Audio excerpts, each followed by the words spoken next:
Olá, desenvolvedores. Bom, chegamos à terceira parte do nosso exemplo do registro de pedidos. Primeira parte, a gente cuidou da modelagem e validação dos dados digitados, né? A segunda parte, nós cuidamos do banco de dados, conceito de transaction e vimos alguma coisa de micro ORM ou Dapper.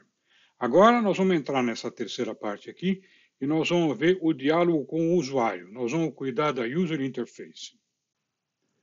Para facilitar a explicação, nós vamos colocar na tela, lado a lado, o código da nossa página e o resultado que a gente tem na tela, com o usuário. Então, startamos o programa, aqui está em Home, vamos partir para essa parte aqui, Build and Show, que é onde a gente vai cuidar dessa interface com o nosso usuário que está operando lá para registrar o pedido. Então, o que a gente fez aqui? Nós montamos um pedido, hardcode, né? Escrevemos um código na memória para simular os dados de um pedido e colocamos aqui na tela. Então, esse aqui é um pedido. Agora nós vamos ver como é que a gente digitou esse pedido e como é que a gente faz a manutenção dele, né? Então, vamos lá. A primeira coisa que nós vamos fazer é o seguinte. Aqui está a tela, aqui está o código que a gente usou, né? Então, vamos dar uma olhada aqui, fazer um pequeno code review, num detalhe que eu espero que seja o adequado, fazer um code review meio que linha a linha do que a gente está fazendo e o efeito que dá. Então, nós montamos uma página aqui, chama Show Model, esse é o nome que a página vai ser referida quando a gente for chamar por ela. Esse aqui são as bibliotecas que o Blazor aqui embaixo, nós vamos ver, estão usando. E aqui nós começamos com o HTML. Então, uma página, uma aplicação Blazor, ela tem, você pode fazer de outras formas, mas ela tem, em geral, 3 pedaços. Se você decidir fazer assim, você pode desmembrar isso aqui em outras partes, mas são basicamente 3 pedaços. O HTML, o estilo, que é o CSS, que dá vida a esse HTML aqui, e o código que provê a funcionalidade que a página vai ter. Você pode separar isso aqui em outros blocos, assim por diante, mas essencialmente é a mesma coisa. Seria só uma maneira um pouco diferente de escrever. Quando tem muito código, por exemplo, aqui, ó, o código que está aqui, ó, é um código pequenininho, então cabe aqui a gente fazer isso aqui. Se você tem um código muito extenso, muita lógica, muita coisa, talvez seja melhor você fazer esse código num módulo separado para facilitar a visualização e o tratamento dele. Mesma coisa aqui, né? Você tem uma página, por exemplo, com um HTML imenso, que seja muito extenso, fazer tudo numa página só não fica bom. Mas no nosso caso aqui cabe. Então, nós temos, em linhas gerais, né? Nós temos esses 3 pedaços aqui, que é o HTML, que vai gerar basicamente o que a gente vê nesta parte aqui, né, na single page. Depois o CSS, que vai fazer essas coisas aqui, dar esses efeitos, cores, etc. E o código que vai implementar a funcionalidade que nós vamos ver em seguida. Vamos só falar de algumas premissas antes de continuar. Vamos só falar de algumas premissas. Nós estamos usando aqui o HTML. A gente optou por colocar o HTML com um mínimo de pacotes de fora, certo? Ou seja, estamos usando aqui praticamente o HTML puro. Tá? Estamos usando o Bootstrap também para ajudar a implementação. O Bootstrap é uma coisa que funciona muito bem quando você está desenhando páginas que parecem formulários, como é o nosso caso aqui. Ele divide a página nos grids, que nós vamos ver para frente, e é bom de trabalhar com ele. Tá? Então, ele é apropriado para fazer isso aqui. Né? Então, essas são as premissas que a gente tem aí. Bom, então, vamos lá pegar a nossa página aqui e começar a explicação. Continuando, né? Nós já vimos isso aqui agora. Browser, tab title. Esse comando aqui é recente. O page title não existia até pouco tempo atrás. O que ele faz? O page title, está vendo? Show Master Detail, ele faz esse título aqui. Ó. Tá? Então, essa marquinha aqui vem lá do Fave Icon, do Favorite Icon, que vem lá da primeira página, lá na decisão, na formatação do projeto. Aqui embaixo, ó. Ele vem daqui, do Layout Model. Olha ele aqui, ó, Favorite Icon. Eu peguei isso aqui de um fornecedor de ícone na internet e copiei para cá. E por causa disso aqui, é que esse íconezinho vai aparecer em todas as páginas da nossa aplicação. Tá? Então, voltando para a nossa página, então, ó, esse page title e aquele favorite icon é que montam esse título que a gente está vendo aqui. Depois, em seguida, vem aqui, ó, uma greeting message. Isso aqui é um título, uma barra que tem aqui de título aqui em cima. Esse aqui é um componente que nós mesmos desenvolvemos. Frequentemente, quase toda página tem um cabeçalho desse tipo, a gente desenvolveu um componente para fazer isso. O desenvolvimento desse componente está explicado nesse vídeo aqui. Não cabe a gente ficar explicando de novo, mas ele está aqui. Para interesse, dá uma olhadinha lá. Então vamos descer agora para a nossa página e ver como é que ele vai funcionar o resto aqui. Então, ó, a single page, vocês sabem que a single page ela entra, pelo funcionamento do HTML, a single page ela entra aqui, ó, nessa parte que está escrito aqui, render body, do layout CSHTML. É bem o começo do que a gente está falando, né?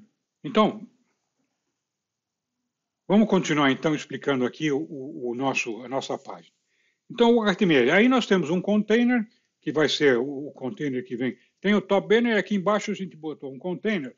Com esse H70, quer dizer, ele vai ocupar 70% da altura vertical. Por que 70%? Porque eu resolvi deixar a margem aqui embaixo, para ele ficar mais numa altura mais adequada. Tá? E o center é o seguinte, esse center aqui é uma parte do CSS que serve para centralizar o conteúdo do que for colocado aqui. Então, este código aqui, ele é responsável pela centralização desse conteúdo aqui. Tá ok? Bom, não vamos fazer em tanto detalhe assim, senão eu tenho a impressão que a explicação vai ficar até cansativa. Vamos tentar de forma um pouco mais sucinta e vamos ver se a gente consegue chegar no meio termo aqui. Aqui, por exemplo, agora aqui entra um comando do Bootstrap. O Bootstrap ele divide a tela em linhas e colunas. Então aqui, ó, daqui tá vendo essa division aqui, class row. Eu tenho uma row aqui, ó. Essa aqui é uma row que vai conter uma linha, né? Que vai conter 12 colunas. Do jeito que o Bootstrap é composto, cada linha tem 12 colunas. E cada coluna, por sua vez, pode ter uma linha que pode ter 12 colunas. Então, você consegue uma divisão bem detalhada do grid na tela, tá certo? Então, aqui, ó, esse row, o que ele está fazendo? Ó? Round border, tá? É por isso que a borda saiu redonda aqui. E aqui é o seguinte, ó, tá vendo? Esse gradiente que ela tem aqui, verde mais escuro e verde mais claro para cá, é por causa desse componente aqui, ó, que a gente colocou. Por causa deste componente que a gente colocou aqui, ó, tá vendo? Desse tom de verde para esse, a partir de 40% ele começa a mudar, então ele vai de cima para a direita, ele vai fazendo um gradiente de cima para a direita. Então aqui embaixo é o seguinte, agora aqui nós temos, cada row tem 12 colunas, né? Não necessariamente, pode ter menos, mas não mais. Se você tiver mais de 12, ele pula para outra linha. Tá? Então você tem aqui, ó, coluna 8, na coluna 8 o que a gente fez? Ó? A gente colocou esse título aqui, ó, importadora, só indo invoice, tá?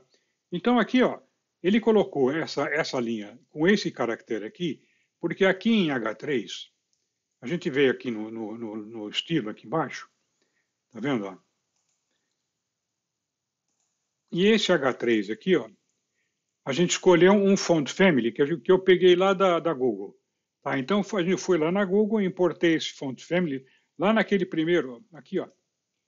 Aqui não, aqui. Aqui eu coloquei aqui, ó, tá vendo? Link, eu dei um link lá para Google e aqui tem uma porção de fontes. Eu escolhi esse fonte aqui, Montserrat e tal, parece um fonte elegante, etc. Tá? Por isso. Então, e aqui, no CSS aqui, ó, eu estou dizendo que eu alterei o H2 e o H3 de tal forma que eles vão usar os fontes dessa família Montserrat.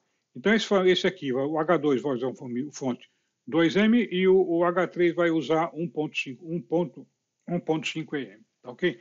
Então, por isso que saiu com esse fonte aqui, quando nós fizemos aqui esse cabeçalho aqui, por isso que ele foi assim. Em seguida, dentro da mesma linha, ocupando duas colunas, está vendo? 8 ocupa um espaço muito maior, 8 espaços, né? 8 dozeavos. Aqui está ocupando 2 dozeavos, aqui, ó, e aqui 2 dozeavos.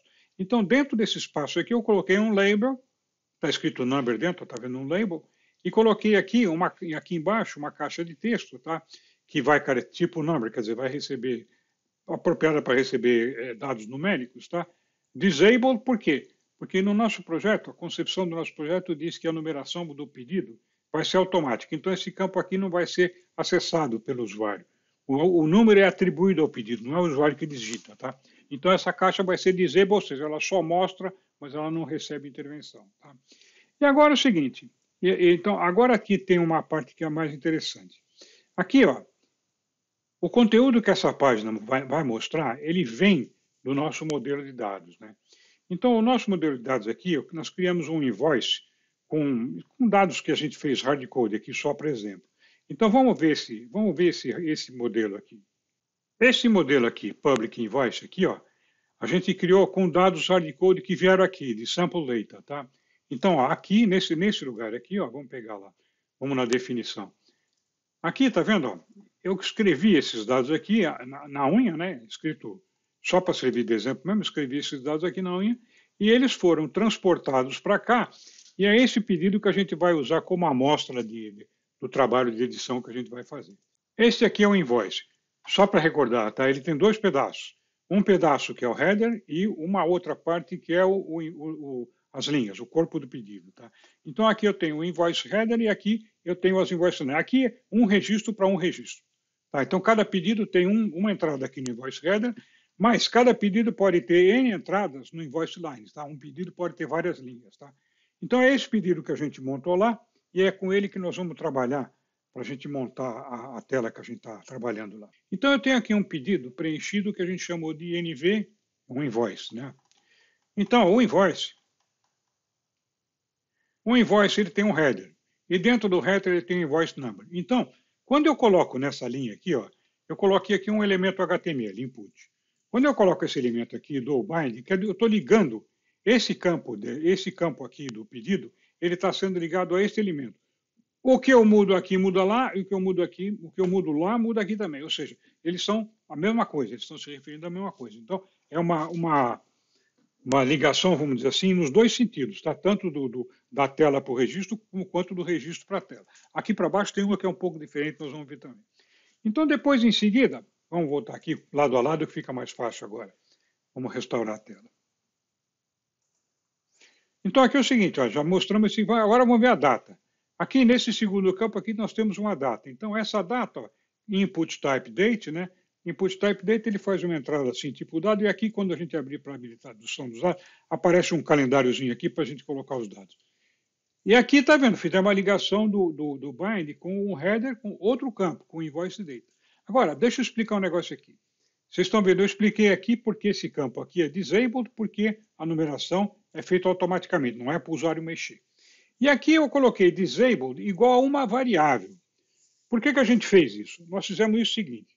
Eu quero apresentar um formulário na tela, mas o formulário, do jeito que ele vai ser apresentado na tela, como está aqui agora, por exemplo, você não consegue alterar os dados desse pedido. Você pode digitar qualquer coisa aqui que não é aceito. Tá? Por que a gente faz isso? Porque pode ser o usuário pode ter um usuário que só tenha direito de ver os dados, mas não de alterá-los. Né?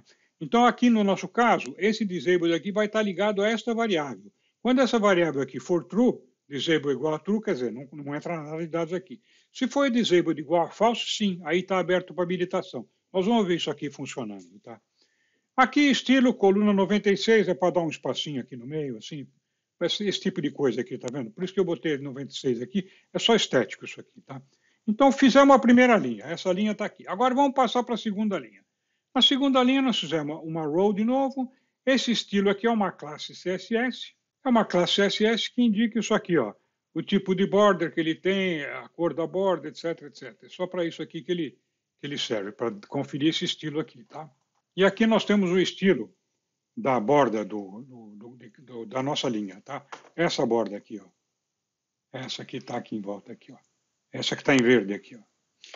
Bom, agora, dentro dessa row aí, a gente já falou, né? A gente tem 12 colunas. Então, ó, as primeiras 8 colunas, tá vendo qual igual a 8 aqui, ó, essa coluna tem 8 dozeavos da linha, ocupa 8 dozeavos da linha, ela tem um label que chama cliente e tem um campo de entrada, input text, que vai estar ligado aqui, ó, em header buyer, está ligado ao comprador, ou seja, o cara que está fazendo o pedido, tá?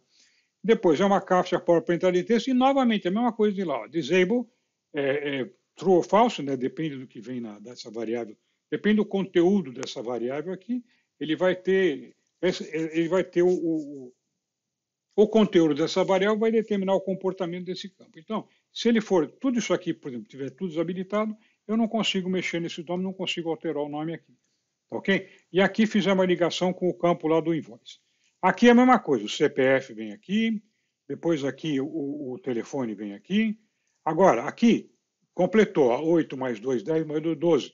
Quando chega em 12, a próxima coluna que eu puser, ele pula de linha, ele cai aqui para baixo. Então, aqui tem uma coluna com um espaço de 8 dozeavos, que tem o endereço, um campo para entrada de dados, habilitado ou não, mesma história, tudo aqui se repete, né? E aqui está ligado ao campo de endereço, depois aqui está ligado ao campo de complemento, e aqui é o seguinte, tem mais duas colunas aqui, ó, tá vendo? Que você não está vendo aqui. Por que você não está vendo aqui? Porque essas colunas aqui, está vendo esse campo aqui, ó? Elas têm uma imagem aqui, ó. Elas vão representar dois botões que a gente depois vai ver daqui a pouquinho. Mas nesse momento aqui, está vendo esse hidden aqui, ó? Hidden igual a true, está tudo desabilitado. Quando está true aqui, o hidden vai ser igual a true e não aparece, ou seja, o botão ele não é mostrado na tela. Então ele estaria nesse espaço aqui, mas ele não é mostrado. Agora vamos continuar.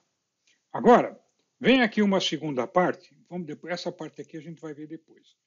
Depois aqui vem uma segunda parte, que é essa aqui de baixo. Então, essa aqui de baixo, nós vamos ter uma row, né? Que vai chegar de lado a lado. A row, essa faixa toda aqui é uma row, tá certo? Essa row dentro tem uma coluna, que tem uma coluna só, que tem 12 campos, tá? E dentro dessa coluna, que ocupa toda a row, toda a linha, porque ela já tem 12, né? A gente vai colocar uma table, né? Uma tabela, e essa tabela tem um header, que é esse header aqui, ó, item, description, quantidade, preço unitário e ação, que está aqui em cima. E depois ela tem o corpo, onde a gente vai colocar aqui o corpo do pedido. Então, cada pedido tem um header e pode ter várias linhas, né? Então, no nosso exemplo lá que a gente fez em hardcode, né, que a gente escreveu lá, ele tem duas linhas só. Então, o que a gente faz? Nós estamos fazendo um for. Então, para cada invoice line, ou seja, para cada desse tipo aqui, eu percorro o invoice, eu percorro todas as linhas do invoice. Então, o invoice tem um header e várias linhas. Aqui eu estou percorrendo todas as linhas do invoice, tá? Então, eu estou para cada linha que ele tem, eu gero uma linha dessa daqui, ó. Então, ó, gera essa linha aqui, que tem alinhada à direita, esquerda, etc, etc. O número do item está aqui, ó, 3004, a descrição, quantidade, o preço unitário. E esse campo aqui, que é um campo que é resultado dos outros dois, tá? Ele, na verdade, ele não está ligado a nenhum campo lá do formulário. Ele é simplesmente o resultado da quantidade vezes o preço unitário. Isso aqui é um campo que não existe no banco de dados. Ele é resultado da multiplicação desse preço. Mas para efeito de na tela ficar mais claro, a gente calcula aqui, mas não grava esse campo no banco de dados porque seria redundância, né? Você pode calcular esse campo, você não precisa ter ele gravado lá.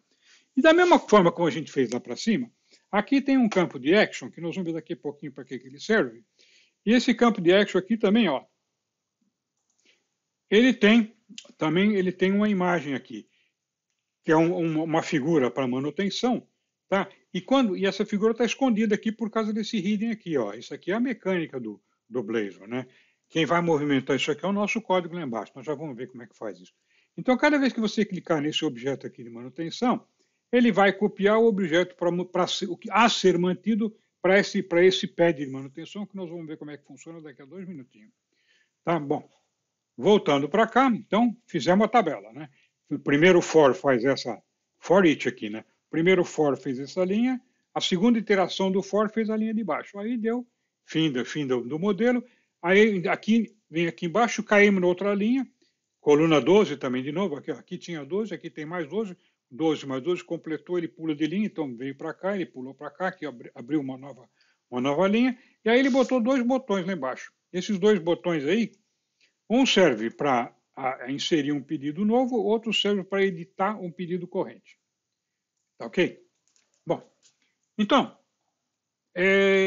já vimos mais ou menos como é que a gente construiu essa tela aí, né?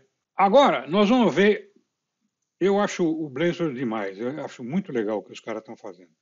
Nós vamos ver o seguinte, ó, quando a gente clicar esse botão aqui, ó, Edit Current Invoice, quando eu clicar isso aí, o que vai acontecer? Quando eu clico esse botão, Edit Current Invoice, ele vai, tá vendo? On click vai para Edition Mode, tá? Então o que ele vai fazer? Ele vai entrar em modo edição.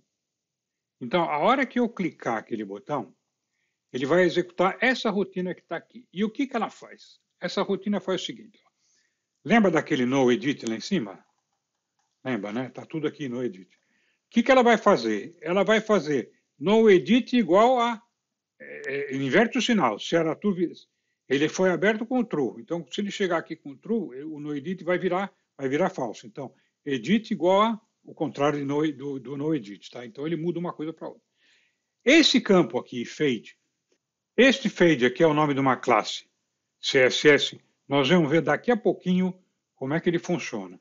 Mas vamos só a lógica ver. Quando o noEdit for true, vai ser isso aqui. Quando o noEdit for falso, ele vai ser isso aqui. Então, o nome dessa classe, essa variável aqui, está aqui. Hein? É uma string chamada fade. Ela vai chamar, o conteúdo dela vai ser fade in ou fade out. Nós vamos ver já o que ele faz. Aqui a gente vai abrir uma linha de trabalho e a gente vai fazer um outro trabalho aqui também de rotina de salvar o pedido, porque eu quero, quando eu entrar em edição, eu quero que ele salve os valores originais. Isso vai me garantir que se eu me arrepender do que eu fiz na edição, mexi num monte de coisa, me arrependi, se eu clicar no botão eu consigo fazer ele voltar à situação anterior. Então, olha o que eu fiz aqui. Ó. Vamos clicar. Ó. Cliquei Edit Current Voice. Ele passou e executou isso aqui. Olha o que aconteceu. Ó. O pedido mudou completamente de característica. Olha, por exemplo, agora eu consigo editar o campo aqui. Lembra que aqui tinha uns ícones que podia aparecer? Agora eles estão aqui. Se eu clicar, eles vão executar a função correspondente. Aqui, as linhas, tinha um ícone aqui. Ó. Esse ícone aqui não estava aqui. Quando a gente colocou para edição, o ícone apareceu. Então, agora nós vamos ver como é que a gente faz para fazer a manutenção desse pedido. Eu quero editar esse pedido aqui. Então, ó, você vê que agora os campos já estão aceitando modificações, tá? Então, estou fazendo essas modificações aqui. Agora, para fazer a modificação aqui, nessa parte aqui, ó, isso aqui está disposto, está mostrado numa table, né? Essa table aqui é o seguinte, ela não aceita do jeito que ela está, né? Você pode comprar até objeto de terceiro que funcionam diferente, mas essa aqui é a table HTML padrão. Ela não aceita modificação em loco, ou seja, em cima dela você não consegue modificar, ela não é editável, tá? Então, como é que a gente faz? Para contornar essa situação é o seguinte, ó, eu botei esse botão aqui, quando eu clicar esse botão, o que ele faz? Ele transporta o conteúdo dessa linha para esse pad que abriu aqui. Lembra que esse pad aqui é auxiliar, lembra que ele não existia? Ó, eu vou fechar. Não tem, o pedido estava assim, né? Quando a gente abriu isso aqui, ó, ele abriu essa tabela aqui auxiliar para ajudar a gente a fazer a manutenção desses itens. E quando eu clico esse botão aqui, ele pega o conteúdo dessa linha, joga para lá e aqui eu posso modificar. E a hora que eu quiser, que eu achar que está bom, eu clico esse botão aqui, ele transporta a modificação que eu fiz lá em cima para aqui para baixo. Tá ok? Agora, vamos ver como é que essa mágica funciona, tá? Então, ó, primeiro, está fechado aqui, né? Tá assim. Quando eu cliquei o Edit Invoice, o que ele fez? Ele veio aqui, nessa função, no Edit ficou ao contrário, agora permitindo edição, e o Fade agora ficou Fade Out. Olha, vamos ver o Fade In e o Fade Out, o que é? São duas classes, duas classes de atributos CSS. Então, o Fade In o que é? O Fade In é essa classe aqui, ó. Altura 0px, está vendo? Ó? Ou seja, tem altura 0, por isso que ele não aparece, porque tem altura 0. Aí ele tem uma transição, bom, altura 0. Agora o fade out, o que é? É o mesmo, aqui tem altura 68. Então, quando a classe estiver com fade in, ela está com 0px, não aparece. Quando ela estiver com 68, ela aparece, porque ela aí passa a ter uma altura que ocupa espaço na tela. Vamos só deixar isso aqui mais claro. Olha. Tá aqui, aqui é esse padzinho que aparece aqui, ó, esse auxiliar de edição que aparece aqui, ele veio daqui. Tá? Então, o que ele tem? Olha, o que ele tem? Vamos descrever ele. Ó. Aqui ele tem uma row, né? Essa row aqui tem um estilo tal, e tem esse fade aqui. Ó. Então, a classe que ele vai atender vai variar. Uma hora ele está escrito fade in aqui, outra hora vai estar escrito fade out aqui, que a gente mudou o conteúdo lá embaixo, atuando nesse botão. Então, quando ele tiver com fade in, ele não aparece. Quando ele tiver com fade out, e ele for renderizar a tela, ele vai ver aqui fade out e vai fazer aparecer com aquela altura que a gente viu lá, que são 68 pixels. Então, aqui tem uma row, né? Essa row aqui, o que tem? Item, né? Para editar esse pedaço, tem esse campo aqui. Para editar a descrição, tem esse e assim por diante. Um por um, tá aqui embaixo, tá? Então, é o seguinte, olha aqui, eu estou colocando aqui os campos de quantidade, e esse campo aqui, e cada um deles também, está ligado àquela linha de trabalho. Tá? Menos esse daqui de baixo. Tá? Esse campo aqui de baixo, por exemplo, ele é um valor que só para mostrar, para fazer a conta, mas ele não pertence ao banco de dados. Então, esse aqui é um velho, só aparece na tela e não vai para o banco de dados. Tá? Então, modificando esse fade, a gente faz esse pad oscilar aparecer ou desaparecer. Vamos falar um pouco mais sobre isso aqui para a gente poder ir para frente. Então, desaparece e aparece. Por que ele leva um tempinho para desaparecer, não desaparece imediatamente? Por causa do seguinte, essa classe fade-in, ela tem 0 de altura, certo? Mas ela vai fazer uma transição da altura, de 0 para 68. Eu vou passar de fade-in para fade-out, né? Então, qual é o campo, qual é a variável que vai mudar? É a altura. Então, qual a variável que vai fazer a transição? É a altura. Então, eu estou dizendo assim, que a variável que vai fazer a transição, ato de controle da transição, é a altura. Agora, o que é transition delay e transition delay? Transition delay é o seguinte, depois que eu iniciar a ação, depois que eu clicar esse botão aqui, ele vai levar 200 milissegundos para iniciar a ação, ou seja, ele não inicia direto. É uma questão de estilo só, você pode tirar se você achar que não está bom. Então, ele leva 200 milissegundos para começar a fazer a mexer, né, a fazer a transição, e essa transição, desde quando ele está aqui em 0, até quando ele está com o tamanho total, ele vai levar 1.200 milissegundos, ou seja, 1 segundo, ponto 2. Leva 200 milissegundos para começar, 1.200 segundos trabalhando e aí termina. Então, o total que ele leva é 1.400 milissegundos, é o tempo que ele leva para fazer isso tudo acontecer. Isso aí é simplesmente um detalhe de acabamento, tá? Mas depois, no final, eu vou fazer algumas considerações por que eu achei isso aí interessante. Bom, e o fade out é a mesma coisa, quer dizer, ele está aqui com 68. Quando eu clico isso aqui, ele começa a baixar. A variável de transição é a altura, leva 200 milissegundos para começar, mesmo jeito, dura 1.8, leva 2 segundos para fechar. Por que é um pouquinho diferente? Quase não se percebe, mas é só uma questão de estilo. Você põe um tempo maior ou menor, conforme você achar melhor, não faz grande diferença. Agora, está aqui o campo, o pad, né? Eu quero fazer a manutenção dessa linha. Quando eu quero fazer a manutenção de uma linha, eu transporto o conteúdo dessa linha aqui para o pad. Para fazer esse transporte dessa linha aqui para o pad, eu clico nesse botão aqui. Isso aqui diz o seguinte, esta linha vai entrar em manutenção. Quando eu clico esse botão, ele vem, olha, esse botão, onde é que ele está? Está aqui. Esse botão está aqui, nós já falamos dele, né? Ele está aqui, ele é essa manutenção aqui, tá vendo? Esse Icons Maintenance é esse botão aqui. Quando eu clicar esse botão, olha, on click é para fazer isso aqui. Quando eu clicar esse botão, o que ele vai fazer? Ele vai copiar para o pad, copy to pad, né? Copia daqui para cá, a linha L, que é a linha que você clicou, tá? Então, vamos ver agora, lá no copy to pad, o que ele faz? Ele vem aqui no copy to pad, e o que ele faz? Ele vai salvar essa linha numa linha de trabalho, na workline, que é a linha que está aqui em cima. Ok? Então, quando você faz isso aqui, você copiou ela para cá, é aí que ela aparece. E a linha, propriamente dita, a linha que eu cliquei, essa L aqui, eu salvei aqui nesse registro Current List Line. Por que eu salvo ela aí? Porque, primeiro, é o seguinte, se eu quiser desistir da alteração, eu tenho o registro original, como ele era, né? Na forma original dele, sem alteração. E outra coisa que tem também é o seguinte, as alterações que eu for fazer, se eu fizer em cima dessa Current List Line aqui, mexer aqui é a mesma coisa que mexer no próprio pedido.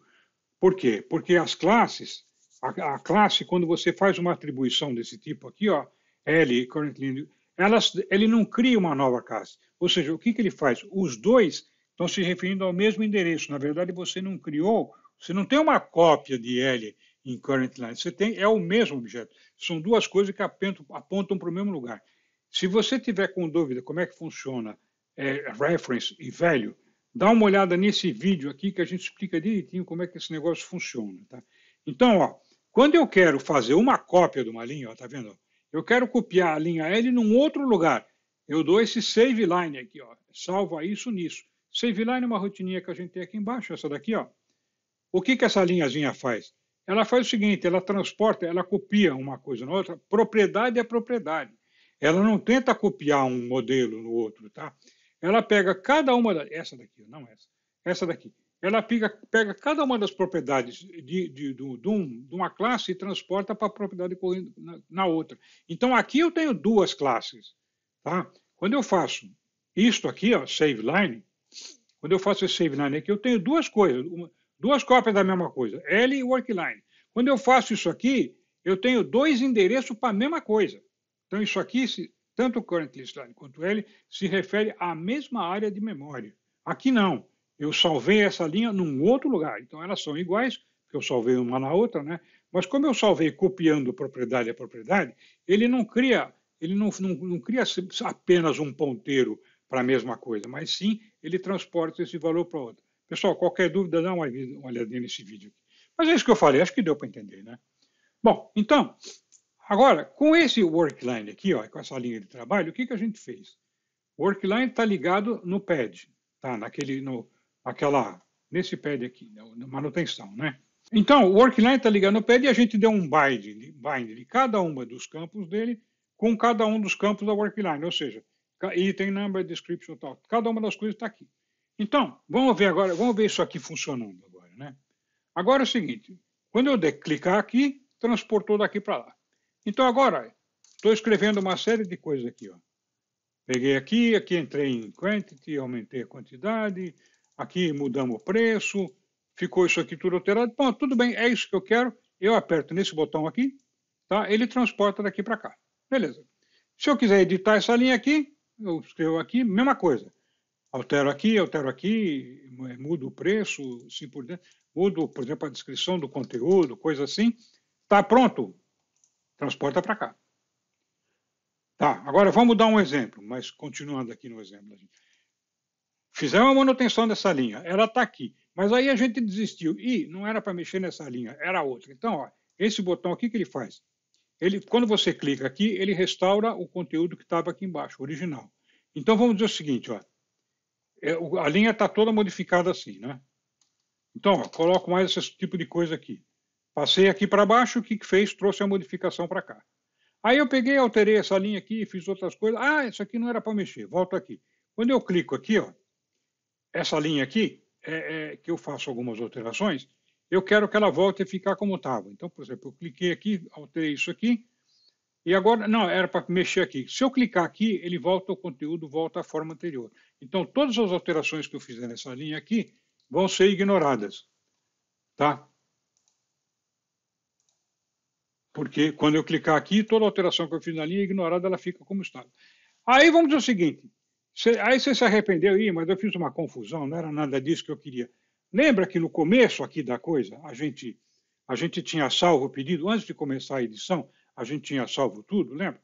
Então, se eu clicar aqui, ó, eu volto tudo à condição do pedido original, como estava lá no começo. E como é que isso aí é feito? Nós vamos ver esse botãozinho daqui a pouco.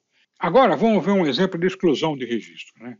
Então, vamos supor que você fez manutenção nos registros, uma série de coisas, mas você quer, por exemplo, excluir esse registro aqui.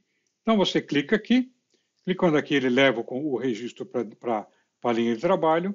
Você clica aqui na lata do lixo, aqui, ó, ele vai dar aqui, Confirm Delete.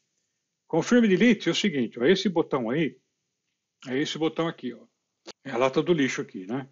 Então, quando eu clicar nesse botão aqui, o que ele vai fazer?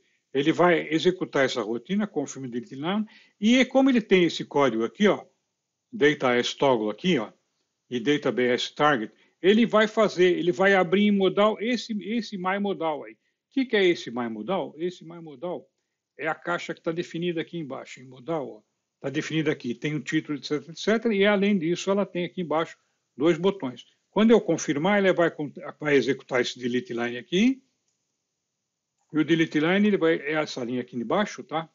Que está aqui. E o que ele vai fazer? Remover a current list line. Lembra? A current list line eu salvei lá. Então está aqui. Essa linha aqui está salva lá. Aqui está a current list line. Se eu quiser confirmar, ele vai deletar essa linha. Ok? Então está aí, por isso que desapareceu o pedido. Bom, agora vamos fazer o que está faltando. Vamos supor que eu quero incluir uma nova linha.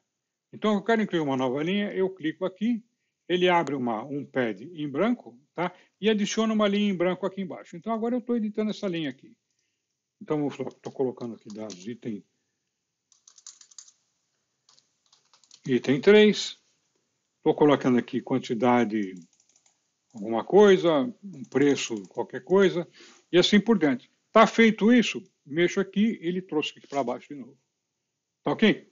Pessoal, então, isso aqui basicamente é o que tem para fazer. A edição tá toda completa aí. Tem sempre alguns detalhezinhos de acabamento, de melhoria de diálogo, que nós vamos fazer um comentário daqui a pouquinho, tá? Então, está feito essa parte aqui. Então, essa é a interface do usuário. Agora, isso aqui está pronto? Não. Simplesmente, até agora, nós conseguimos pegar os dados e botar na tela. Agora, tem duas coisas importantíssimas a fazer, que é a parte que vem a seguir, né? Na próxima parte, tá?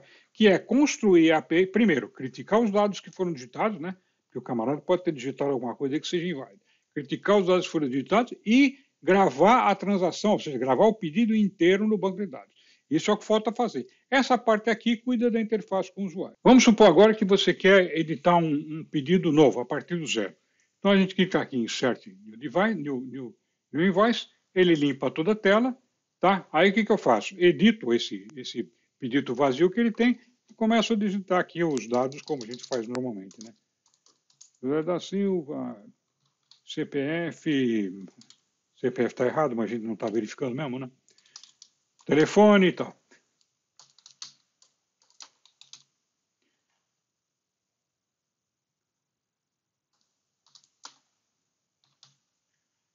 E aí vamos passar aqui embaixo, a editar essa linha aqui. Então, abrimos aqui a linha, né? Demos essa linha aqui. Vamos colocar os dados aqui, tá? Preço, quantidade, preço e assim por diante. E por aí vai, tá ok? Pessoal, então, isso aqui está longe de acabar, né?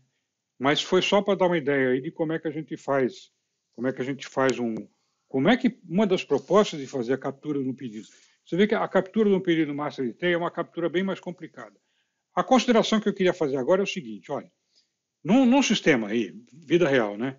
Num sistema vida real, esse preenchimento de um pedido é uma das coisas mais importantes que tem, principalmente se é o usuário que está fazendo isso aqui. Você já pensou? O marketing trabalhou, todo mundo trabalhou, estoque, o pessoal da logística se matou para prometer entrega no dia seguinte, brigaram o preço para convencer o cliente, fizeram propaganda. Se você faz, tudo isso foi feito, aí conseguiu convencer. O cliente entra nessa na tela aqui, se o cara não consegue preencher a tela, tem uma tela ruim de preencher e tal, o que acontece? Ele pode desistir da venda. Então, isso aqui, um mau controle aqui, ele pode pôr tudo isso a perder. Então, esse é um programa que demora para fazer. Porque você faz a primeira, dá uma mostrada, tá bom, não tá, não, aqui tá difícil, não tá intuitivo, tá. Você tem que trabalhar muito. Eu diria que é um pedido que, olha, o presidente da empresa tem que digitar um pedido e achar que tá bom, entendeu? Porque esse negócio aqui é o último elo da cadeia e o cara ainda, enquanto ele não clica esse enter, o cara não comprou, tá? Então, é muito fácil perder um pedido aí. Então, isso aqui é uma coisa que demanda muito trabalho, muita técnica, muita paciência. Inclusive, mais gente dando palpite, por exemplo, a parte de estética. Nem sempre todo programador tem uma estética boa. Às vezes o programador faz... É que nem engenheiro quando faz planta de casa, né? Arquiteto é uma coisa, engenheiro é outra, né? Quando o engenheiro faz planta de casa, ela fica toda quadrada, né? Então, aqui é a mesma coisa. Se você tem um cara, um projetista de interface para consultar, é hora de usar o know-how do cara. E ao programador cabe ter o domínio disso daí, que vai muito de domínio de SSS, uma série de CSS, uma série de coisas, para implementar de forma agradável isso aí, precisa ser responsivo. Então, essa tela é super importante. Então, eu faço esse comentário aqui para a gente, às vezes, estar atento aí para ir desenvolvendo as coisas aí, à medida do que a gente vai evoluindo, né? Pessoal, o que eu tinha para falar era isso daí. Eu só queria lembrar mais uma coisa. Olha, se dê uma olhada, por exemplo, nesse programa aqui, que interessante. Ó. Olha como a programação moderna está ficando. Ó. Tá vendo? Ó? Cada função aqui é uma linha de comando só, tá vendo? Ó? Andou a linha, quer dizer, aquele negócio de desfazer a linha, voltar ao conteúdo original. Uma linha. Tudo isso aqui é uma linha só, tá vendo, de código. Ou seja, quase todo o programa é composto de funções de uma linha só. Olha a potência que o Blazor e a programação moderna tem. Tá ok? Então tá bom, pessoal. Era isso que a gente tinha por hoje. Um abraço.